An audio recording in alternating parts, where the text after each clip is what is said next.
प्रकार से 40,000 का डिफरेंस मात्र 2 सालों में हम लोगों ने कम किया और अभी 24 है, तो समझिए कि अगला बार प्रशासनिक दुरुपयोग के बाद भी 63,000 वोट हमने लाया। कितना वातावरण भयभीत था, किस तरह का माहौल आपने देखा समयागढ़ में, किस तरह से प्रशासनिक पुलिस पदाधिकारी जाकर के वोटर को दहशत में लाए, मारपीट किए। गोपालगंज में न केवल हम अपनी सीट बचाने में कामयाब रहे, बल्कि मोकामा में भी पहली बार भारतीय जनता पार्टी 27 सालों बाद चुनाव लड़ी।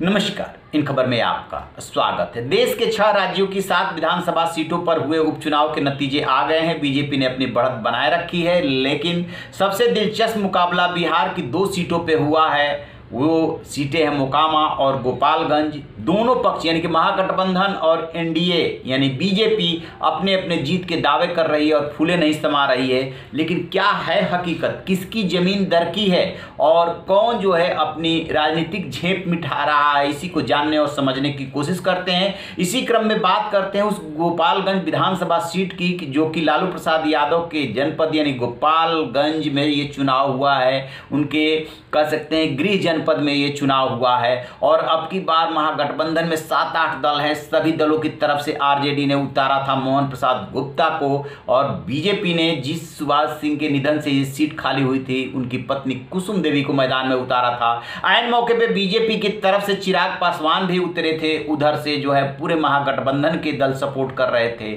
लेकिन जीती बीजेपी की कैंडिडेट कुसुम देवी। बीजेपी कह रही है कि हमने महागठबंधन को हराया है, 7-8 दलों को हराया है, और तेजस्वी यादव कह रहे हैं कि हमने जो है एक तरह से नैतिक रूप से बीजेपी को हरा दिया है। क्यों कि जहां हार जीत का अंतर 40,000 हुआ करता था 2 साल पहले, वहां पे कुसुम देवी मात्र 1789 वोटों से जीती हैं। सुनिए तेजस्वी यादव क्या कह रहे हैं। इस प्रकार से 40,000 का डिफरेंस मात्र 2 सालों में हम लोगों ने कम किया और अभी 24 है, तो समझिए कि अगला बार केवल विधानसभा गोपालगंज का 20,000 से हम लोग लीड करके दिखाएंगे। सभी धर्म के लोगों ने, जाति के लोगों ने वोट देने का काम किया है, तो इसके लिए सभी लोगों को धन्यवाद देते हैं। आपने सुना, यही बात तेजस्वी यादव बोल रहे हैं। लेकिन अब इसमें ऐसे में सवाल उठता है कि आम आदमी इसको कैसे समझे। बहुत साफ सी बात है, बीजेपी वहाँ पे यदि नैतिक वोटों के बल पे जीती है, नैतिक रूप से हारी है। कैसे? एक तो हार जीत का अंतर जो है कम हो गया, बहुत ज़्यादा कम हो गया। 1789 बहुत ज़्यादा वोट नहीं होते। दूसरी बात, बेशक 8 दल एक साथ खड़े थे, लेकिन लालू यादव की पार्टी आरजेडी के कैंडिडेट को उनके साले ने हराया है। साधु यादव की पत्नी इंदिरा यादव बीएसपी की कैंडिडेट थी, जिन्हें कि 8,800 से ज़्यादा वोट मिले हैं, और उनके साथ ही एआईएम ने भी अपना कैंडिडेट उतारा था, उसको 12,000 वोट मिले हैं। इस तरीके से एआईएम और साधु यादव ने मिल करके आरजेडी और गठबंधन को दे दिया है झटका। यदि इन दोनों ने इतने वोट नहीं खींचे होते तो फिर बीजेपी की ये सीट निकलनी मुश्किल हो जाती। बहरहाल राजनीति हो या आम सामाजिक जीवन, जो जीतता है वही सिकंदर कहलाता है। कितने से हार जीत हुई ये मायने नहीं रखती है, ये तो बाद में बीजेपी के सोचना से अपनी इज्जत बचा ले गई है, क्योंकि ये सीट उसी की थी और उसी की रह जाएगी। अब बात करते हैं मोकामा की। मोकामा में बीजेपी 16,500 मतों के अंतर से हारी हैं।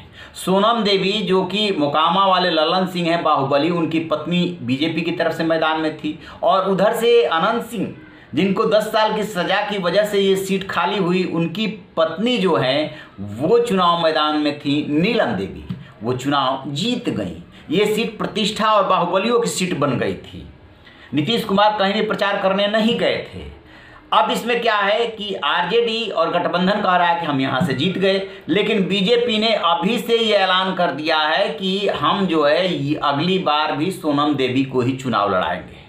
आखिरकार बीजेपी इस हार में भी जीत कैसे दिख रही है? जैसे कि तेजस्वी यादव उस हार में भी जीत देख रहे हैं, वैसे बीजेपी मोकामा में हार में भी जीत देख रही है, क्योंकि लगभग 2 दशक बाद बीजेपी यहाँ से अपना कैंडिडेट दे पाई थी। हालांकि उसने उधारी का कैंडिडेट लिया था, लेकिन कैंडिडेट दिया था, और जो हार जीत का अंतर है वो 16-16,000 के आसपास है।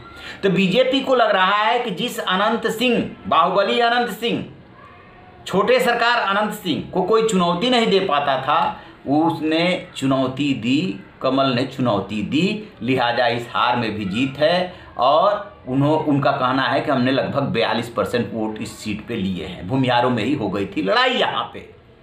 इस तरीके से इन दोनों सीटों पे हार जीत का एनालिसिस दोनों पक्ष अपने अपने हिसाब से कर रहा है। अब इसके बाद क्या है कि 2024 की अभी से लड़ाई शुरू हो गई है और दोनों पक्ष अपनी अपनी तैयारी कर रहा है। इसी बीच हिमाचल और गुजरात का चुनाव भी है और अभी एक और उपचुनाव होने जा रहा है बिहार में, उसमें एक सीट पे चुनाव होना है, उसके लिए अभी से रणनीति बनने लगी है। उसी उपचुनाव में जो है 5 दिसंबर को जो चुनाव होगा उसमें मैनपुरी और रामपुर का भी चुनाव होने जा रहा है। अब दोनों पक्ष फिर से जुटेंगे, क्योंकि बीजेपी को ये लग रहा है कि एक साथ 8 दल खड़े हैं, हम अकेले हैं, जिसमें सहयोग सिर्फ चिराग पासवान और पशुपत पारस का कह सकते हैं। पशुपत पारस तो मौन है, चिराग पासवान ही उसमें मेन उभर करके आ रहे हैं। तो क्या हम अभी जैसे टक्कर दे रहे हैं वैसे ही लोकसभा चुनाव में टक्कर दे पाएं? कैसे रणनीति बनाएं? बीजेपी के सामने ये चुनौती है। उधर से तेजस्वी और महागठबंधन के सामने ये चुनौती है कि बीजेपी को रोका जा सकता है। अब हम मिल गए हैं। 2015 के चुनाव में हमने जो बीजेपी का हाल किया था कि उनको 53 सीटों तक समेट दिया था विधानसभा चुनाव में, वैसे ही इनको आम चुनाव में भी इनकी सीटें कम की जा सकती है। फिलहाल 40 बिहार में लोकसभा की सीटें हैं, उसमें 39 पे एनडीए का कब्जा है और नीतीश कुमार भी उसी के पार्ट हुआ करते थे, उनके 16 सांसद है। इनके 39 पे एनडीए का कब्जा है और नीतीश कुमार भी उसी के पार्ट हुआ करते थे, उनके 16 सांसद है। इनके 17 सांसद है, 6 सांसद जो है एलजेपी के हैं। तो अभी से ये दांव पेच शुरू हो गया है। ये वजह है कि मोकामा और गोपालगंज दोनों जगह की जीत हार को हर कोई अपने अपने हिसाब से बता रहा है। अब जरा सुन लीजिए वहां के बीजेपी के प्रदेश अध्यक्ष संजय जायसवाल क्या कह रहे हैं। गोपालगंज और मोकामा की जनता को बहुत बहुत धन्यवाद। हमने बेहतर प्रयास किया और गोपालगंज में न केवल हम अपनी सीट बचाने में कामयाब रहे, बल्कि मोकामा में भी पहली बार भारतीय जनता पार्टी 27 सालों बाद चुनाव लड़ी और आज तक के इतिहास में विरोधियों को जो सबसे ज्यादा मत मिला है उसमें हमें मोकामा में मिला है। यह चुनाव भारतीय जनता पार्टी बनाम 8 दल थे और उसके बावजूद हम यह नतीजा दे पाए, इसके लिए बिहार की जनता को धन्यवाद।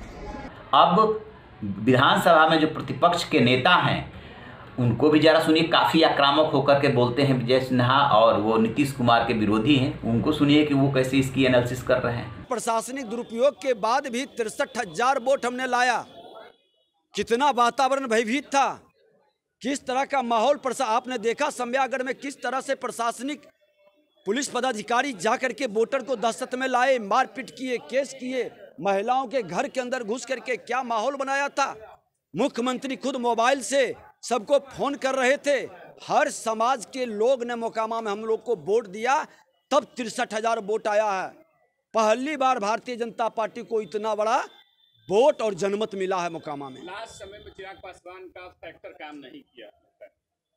भारतीय जनता पार्टी का हर कार्यकर्ता, माननीय चिराग पासवान जी भी, सब लोग लगे हैं और ये भविष्य की जीत हमारी निश्चित कर दी है।